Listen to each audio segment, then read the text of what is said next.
Selamat malam, saya atas nama Injilia Jessica Leba dengan NIM 2003030024 kelas A semester 3 Universitas Nusa Cendana Kupang, Fakultas Ilmu Sosial dan Ilmu Politik, Program Studi Sosiologi 2021. Baik, pada kali ini saya akan mereview buku kedua, mata kuliah Metode Penelitian Sosial Dasar. Peringkat analisis kritis dan pendekatan baru kuantitatif dan kualitatif metodolog. Baik, saya akan menjelaskan pada babnya yang pertama, pendahuluan. Teori modern tentang biaya modal dan struktur modal atau teori BFO telah dimodifikasi untuk perusahaan usia sewenang-wenang dan batas kekekalannya.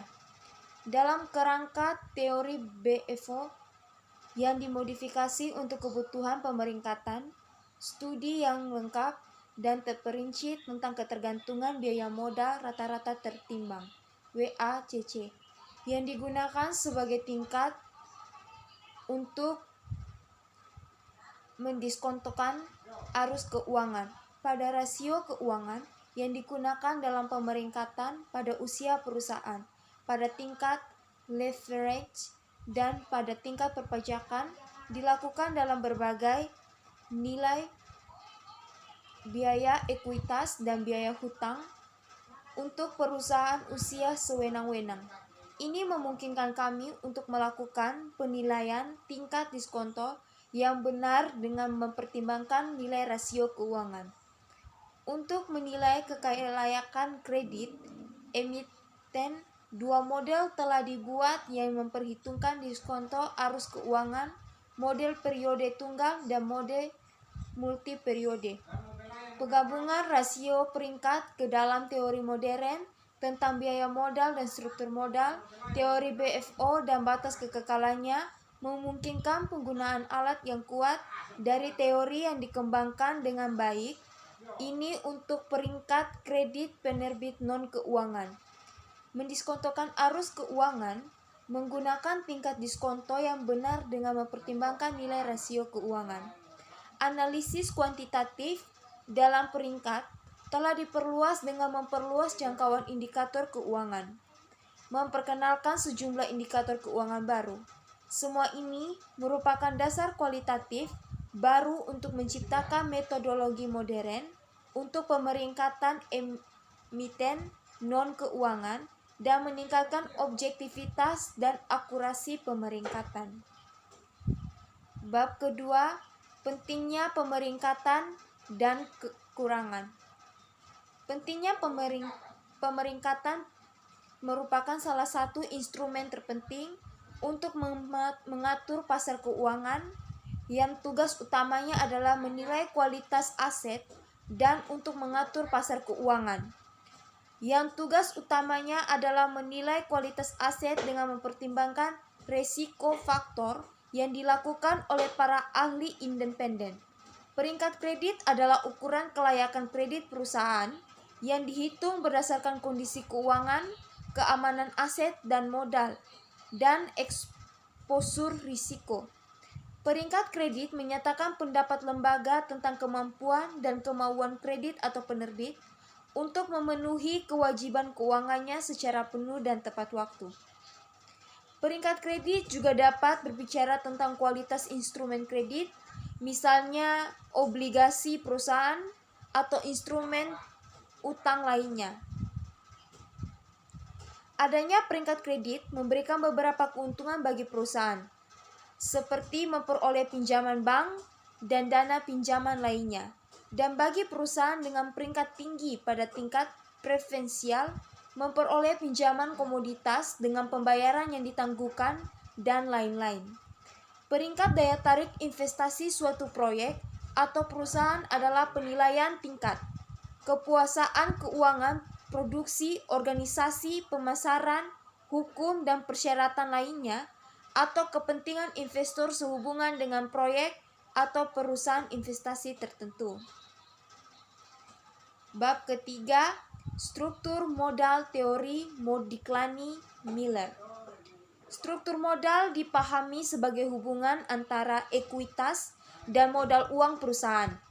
Pilihan struktur modal yang optimal, yaitu struktur modal yang meminimalkan biaya modal rata-rata tertimbang WACC dan memaksimalkan nilai perusahaan fee, adalah salah satu tugas terpenting yang diselesaikan oleh manajer keuangan dan manajemen perusahaan.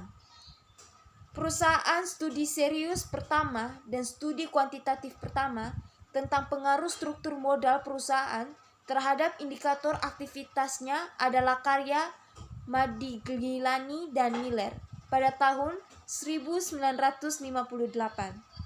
Sejarah perkembangan teori struktur modal dari pendekatan tradisional atau empiris melalui pendekatan Modigliani-Miller ke teori struktur modal umum Brusov, Flatova, Orekhova, BFHO. Teori ditunjukkan pada tahun 2001.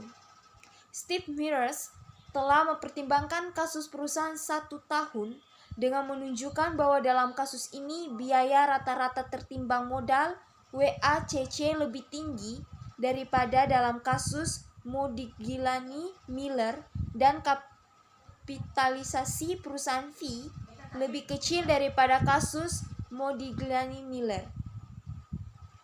Bab yang keempat, modifikasi teori Modigliani-Miller untuk kasus pajak uang muka atas pembayaran laba periksa pembaruan. Salah satu asumsi yang paling penting dan serius dari teori Modigliani-Miller adalah bahwa semua aliran keuangan dan juga semua perusahaan adalah selamanya. Metode pembayaran pajak atas laba, teori Modigliani-Miller menganggap pembayaran ini sebagai anuitas. Penulis menggeneralisasi teori Modigliani-Miller untuk kasus pajak di muka atas pembayaran laba yang banyak digunakan dalam praktik dan menunjukkan bahwa ini mengarah pada beberapa konsekuensi penting yang mengubah secara semua masalah utama. Pernyataan oleh Modigliani dan Miller, konsekuensi ini adalah sebagai berikut. WACC tergantung pada biaya hutang. WACC ternyata lebih rendah daripada dalam kasus teori Modigliani-Miller klasik. Dengan demikian, kapitalisasi perusahaan menjadi tinggi daripada dalam teori Modigliani-Miller biasa. Bab yang kelima, teori modern biaya modal dan struktur modal, Brusov, Filatova, Orekhova. Pada tahun 2008, Brusov, Filatova, Orekhova telah menghilangkan batasan ini dan telah menunjukkan bahwa perhitungan masa pakai terbatas atau usia terbatas perusahaan menyebabkan perubahan signifikan dari semua hasil Modigliani-Miller. Kapitalisasi perusahaan berubah serta biaya ekuitas, cash, dan biaya rata-rata tertimbang modal WACC dengan adanya pajak perusahaan. Selain itu, sejumlah efek kualitatif baru dalam keuangan perusahaan diperoleh dalam teori Brusov, Filatova, Orekhova. Tidak ada dalam teori Modigliani-Miller. Hanya dengan tidak adanya pajak perusahaan, kami memberikan bukti kuat teorema Brusov, Filatova, Orekhova bahwa biaya ekuitas serta biaya rata-rata tertimbangnya WACC tidak bergantung pada masa pakai atau usia perusahaan, sehingga teori Modigliani-Miller dapat digeneralisasi untuk perusahaan seumur hidup yang berubah-ubah. Sampai saat ini, sebelum tahun 2008, ketika masalah pertama oleh Brusov, Filatova, Orekhova telah muncul, Teori dasar dan kuantitatif pertama dari biaya modal dan struktur modal perusahaan adalah teori oleh pemenang hadiah Nobel Modigliani dan Miller pada tahun 1958, 1963, dan 1966. Salah satu batasan serius dari teori Modigliani-Miller adalah saran tentang kepribadian perusahaan. Bab ke-6, penerapan teori Modigliani-Miller dalam metodologi rating Cook for Update. Analisis tentang keadaan emiten dan peringkat kredit yang dihasilkan dari emiten membantu investor membuat keputusan investasi yang masuk akal, serta dapat membantu emiten dengan peringkat yang cukup baik mendapatkan kredit dengan tingkat yang lebih rendah. Tetapi dari waktu ke waktu kita mendengar tentang skandal yang melibatkan lembaga pemeringkat dan peringkat kredit mereka. Mari kita ingatkan situasi dengan peringkat negara Amerika Serikat pada tahun 2011 dan Rusia pada tahun 2015. Apakah peringkat ini objektif? Dan beberapa objektif peringkat kredit dapat diterbitkan pada prinsipnya? Untuk menjawab pertanyaan ini, kita perlu memahami bagaimana lembaga pemeringkat RA mempertimbangkan, mengevaluasi, dan menganalisis. Tapi inilah rahasia di balik 7 stempel. Lembaga pemeringkat berdiri sampai mati, tetapi tidak mengungkapkan rahasia mereka, bahkan di bawah ancaman sanksi miliaran dolar. Bab 7, penerapan teori Modigliani-Miller dimodifikasi untuk kasus pembayaran di muka pajak atas laba dalam metodologi pemeringkatan periksa pembaruan.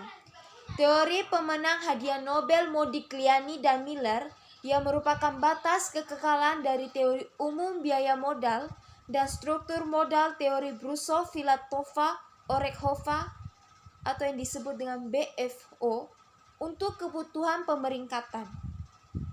Teori Modigliani-Miller menganggap pembayaran pajak ini sebagai anuitas langsung, sedangkan dalam praktiknya pembayaran ini dilakukan di muka. Dengan demikian harus dianggap sebagai anuitas jatuh tempo. Konsekuensi ini adalah sebagai berikut. WACC tergantung pada biaya utang. WACC ternyata lebih rendah daripada kasus teori Modigliani-Miller klasik. Dan dengan demikian kapitalisasi perusahaan menjadi lebih tinggi daripada teori Modigliani-Miller biasa. Penulis menunjukkan bahwa ketergantungan ekuitas pada tingkat leverage masih linier, tetapi sudut kemiringan terhadap sumbu L ternyata lebih kecil. Ini dapat menyebabkan terjadinya modifikasi kebijakan dividen perusahaan. Bab yang ke-8, penerapan teori Brusov, Filatova, Orekhova, teori BFO dalam metodologi pemeringkatan periksa pembaruan. Penggabungan parameter rating ke dalam batas kekekalan teori struktur modal modern menurut teori Brusov, Filatova, dan Orekhova telah dilakukan memerlukan memodifikasi batas kekekalan teori BFO untuk kebutuhan pemeringkatan. Dua model atau satu periode dan multi periode untuk akuntansi diskon arus keuangan dibahas. Algoritma penilaian tingkat diskonto dengan mempertimbangkan rasio peringkat telah disarankan. Selain itu, faktor waktu yang sangat penting tidak ada dalam batas kekekalan, dan oleh karena itu, dalam batasan ini tidak ada konsep umur perusahaan dan umurnya tidak terbatas atau perpetuity. Generalisasi pendekatan untuk kasus teori struktur modal dan biaya modal modern oleh Brusov, Filatova, Orekhova Untuk perusahaan dan korporasi usia sewenang-wenang, yaitu untuk kasus umum teori BFO telah dilakukan. Bab ke-9, model investasi dengan pelunasan hutang di akhir proyek dan penerapannya, periksa pembaruan. Model investasi efektivitas proyek investasi dipertimbangkan dari dua perspektif. Pemilik ekuitas dan utang dan pemegang ekuitas saja. Untuk masing-masing kasus ini, NPV dihitung dengan dua cara, dengan pembagian arus kredit dan investasi. Dan dengan demikian mendiskontokan pembayaran menggunakan dua tingkat yang berbeda. Dan tanpa pembagian tersebut, dalam hal ini kedua arus didiskontokan menggunakan yang sama tingkat, di mana WACC dapat jelas dipilih. Untuk masing-masing dari 4 situasi, dua kasus dipertimbangkan. Yang pertama, nilai konstan ekuitas S, dan kedua, nilai konstan dari total modal yang diinvestasikan I sama dengan S tambah D. D adalah nilai dana utang. Seperti yang dinyatakan di atas, efektivitas proyek investasi dilihat dari dua perspektif. Pemilik ekuitas dan utang dan pemilik ekuitas saja.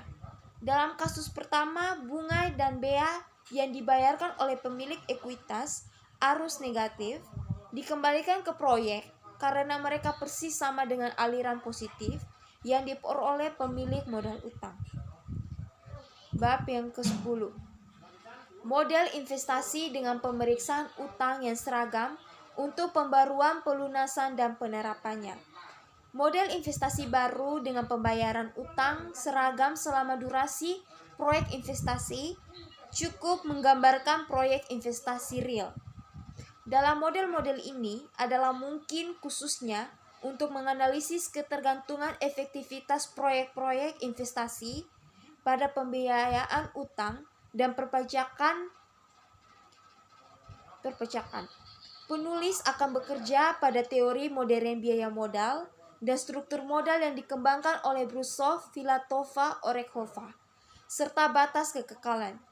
Modal investasi dengan pelunasan hutang yang seragam seperti dalam kasus pelunasan hutang pada akhir proyek, efektivitas proyek investasi dipertimbangkan dari dua perspektif. Pemilik ekuitas dan hutang dan pemegang ekuitas saja.